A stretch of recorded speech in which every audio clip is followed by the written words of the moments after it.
Good morning बच्चों।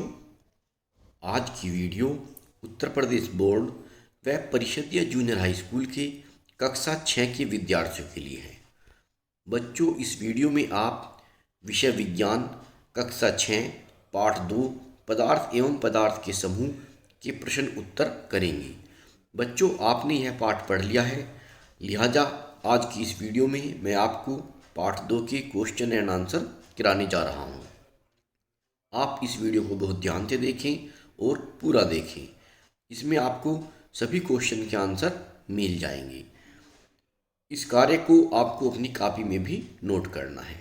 तो शुरू करते हैं आज की वीडियो। करते हैं कक्षा 6 विषय विज्ञान का पाठ 2 पदार्थ एवं पदार्थ के समूह। क्वेश्चन नंबर 1, सही विकल्प छांटकर अपनी उत्तर पुस्तिका में लिखिए। पहला क्वेश्चन है, इसमें वर्गीकरण आवश्यक होता है। विकल्प नंबर 1, वस्तुओं को व्यवस्थित रखने हेतु। दूसरा विकल्प है, वस्तुओं एवं पदार्थों के गुणों को आसानी से समझने हेतु। तीसरा विकल्प है, विद्यालय के पुस्तकालय हेतु। चौथा विकल्प, सभी हेतु। तो इसका सही जवाब है सभी हेतु। वर्गीकरण आवश्यक होता है वस्तुओं को व्यवस्थित रखने हेतु, वस्तुओं एवं पदार्थों के गुणों को आसानी से समझने हेतु, विद्यालय के पुस्तकालय हेतु। वर्गीकरण इन सभी में आवश्यक होता है, इसलिए इसका सही जवाब है विकल्प नंबर 4। अगला प्रश्न देखते हैं। किसी द्रव को गर्म करने पर वह बदल जाता है, ठोस में, गैस में, किसी में नहीं, जल वाष्प में। इसका सही विकल्प है विकल्प नंबर 2। किसी द्रव को गर्म करने पर वह गैस में बदल जाता है। नेक्स्ट क्वेश्चन, गैस को किसी बर्तन में रखने पर वह उसी तल में बैठ जाएगी, उसमें पूरी तरह से फैल जाएगी, उसके केवल ऊपरी हिस्से में रहेगी, उसको खाली कर देगी। सही जवाब है, अगर गैस को आप किसी बर्तन में रखते हैं तो वो उसमें पूरी तरह से फैल जाती है। सही जवाब है विकल्प नंबर 2। अगला क्वेश्चन है, पदार्थ की निर्माण इकाई है। विकल्प 1 परमाणु, विकल्प नंबर 2 इलेक्ट्रॉन, विकल्प नंबर 3 प्रोटॉन और विकल्प नंबर 4 न्यूट्रॉन। इसका सही विकल्प है पहला, पदार्थ की निर्माण इकाई है परमाणु। अगला प्रश्न, रिक्त स्थानों की पूर्ति कोष्ठक में दिए गए सही शब्द की सहायता से अपनी उत्तर पुस्तिका में लिखिए। पहला, ठोस का आकार निश्चित होता है। यहाँ पर आपको इस लाइन को ध्यान से देखें, ये इसमें रिक्त स्थान भरे हुए हैं, तो इसका सही जवाब होगा ठोस का आकार निश्चित होता है। दूसरा देखें, अगरबत्ती की सुगंध गैसीय गुण के कारण कमरे में फैल जाती है।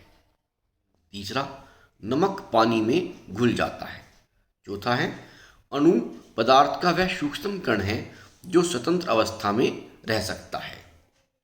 क्वेश्चन नंबर 3, अधोलिखित प्रश्नों के संक्षिप्त उत्तर अपनी उत्तर पुस्तिका में लिखिए। पहला सवाल, पदार्थ की 3 अवस्थाओं के नाम लिखिए। पदार्थ की 3 अवस्थाएं होती हैं, ठोस, द्रव और गैस। ध्यान से देखें, पदार्थ की 3 अवस्थाओं के नाम पूछे हैं, तो इसका उत्तर इस तरह से लिखेंगे। पदार्थ की 3 अवस्थाएं निम्नलिखित हैं। नंबर 1 ठोस, नंबर 2 द्रव, नंबर 3 गैस। अगला प्रश्न, पदार्थ की उस अवस्था का नाम लिखिए जिसमें पदार्थ का आयतन और आकृति दोनों निश्चित होते हैं। इसका उत्तर है, पदार्थ की ठोस अवस्था में पदार्थ का आयतन और आकृति दोनों निश्चित रहते हैं। अगला प्रश्न, पदार्थों के वर्गीकरण से क्या तात्पर्य है? पदार्थों को उनके सामान्य लक्षणों के आधार पर अलग अलग समूह में व्यवस्थित करने की क्रिया को वर्गीकरण कहते हैं। बच्चों, ध्यान से कर लेना, आप इस वीडियो को आप पीछे भी हटाकर देख सकते हैं। चलिए अगला क्वेश्चन देखते हैं। पारभासी किसे कहते हैं? इसका सही जवाब है, वे पदार्थ जिनके द्वारा धुंधला या आंशिक रूप से आर पार देखा जा सकता है वे पारभासी कहलाते हैं, जैसे तेल लगा हुआ कागज, पेंट लगा कांच आदि। अगला प्रश्न देखते हैं। प्रश्न नंबर 4, कारण बताइए। पहला क्वेश्चन है, इसके अंदर द्रव पदार्थों की आकृति निश्चित नहीं होती है। इसका कारण है द्रव के अणु दूर दूर होते हैं तथा अणुओं के बीच का आकर्षण बल कम होता है। इस कारण द्रव पदार्थों की आकृति निश्चित नहीं होती है। अगला क्वेश्चन, जल से भरा गिलास खाली गिलास की अपेक्षा भारी होता है। इसका जवाब है जल से भरा गिलास व खाली गिलास दोनों का आयतन समान होता है। जल के अणु निकट होने के कारण जल से भरे गिलास में गिलास के साथ जल का भार भी होता है, जबकि खाली गिलास में केवल गिलास का भार होता है। क्योंकि खाली गिलास में उपस्थित वायु के अणु दूर दूर होने के कारण उनका भार नगण्य होता है। इस कारण जल से भरा गिलास खाली गिलास की अपेक्षा अधिक भारी होता है। क्वेश्चन नंबर 5, निम्नलिखित प्रश्नों के उत्तर अपनी अभ्यास पुस्तिका में लिखिए। पहला, एक प्रयोग बताएं जिससे स्पष्ट होता है कि पदार्थ स्थान घेरता है। इसका उत्तर है, एक गुब्बारा लें, उसमें पहले हवा भरें, फेंक द्वारा हवा भरें, हवा भरने पर गुब्बारा फूलने लगता है और स्थान घेरता है। अतः स्पष्ट है कि पदार्थ स्थान घेरता है।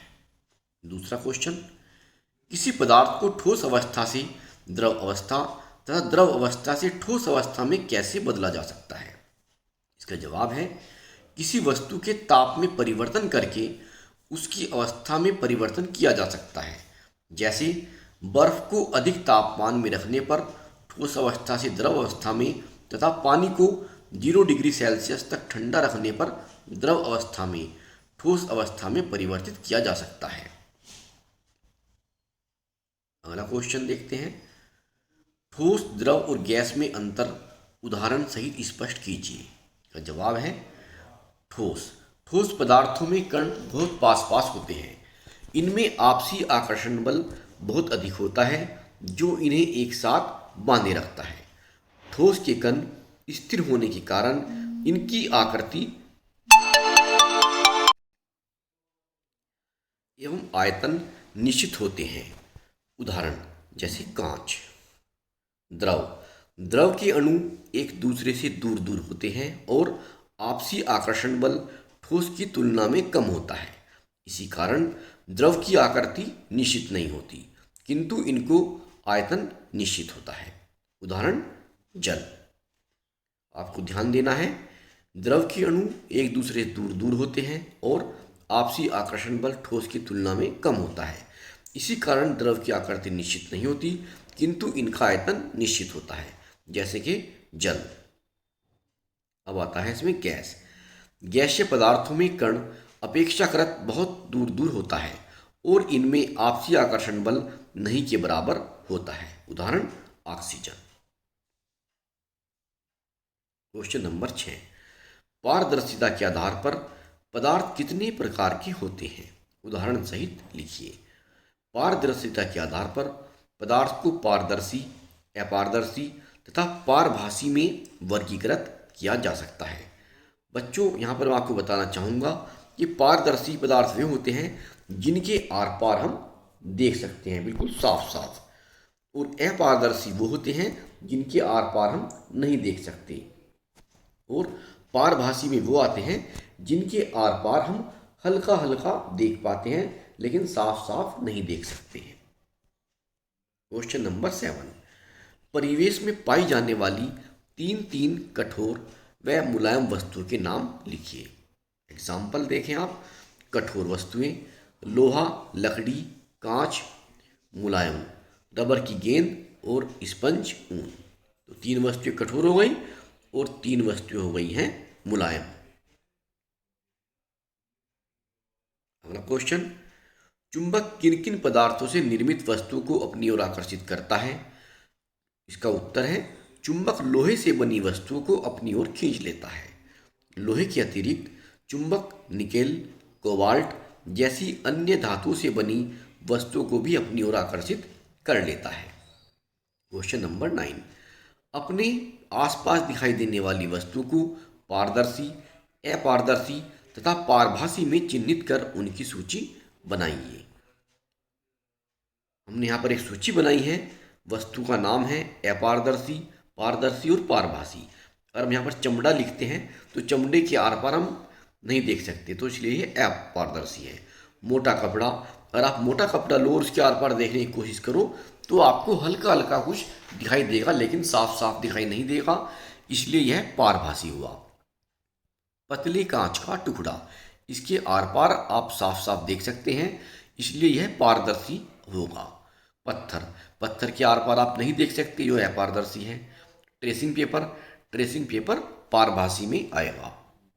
अगला क्वेश्चन, पदार्थों का वर्गीकरण क्यों आवश्यक है? इस संबंध में अपने विचार लिखिए।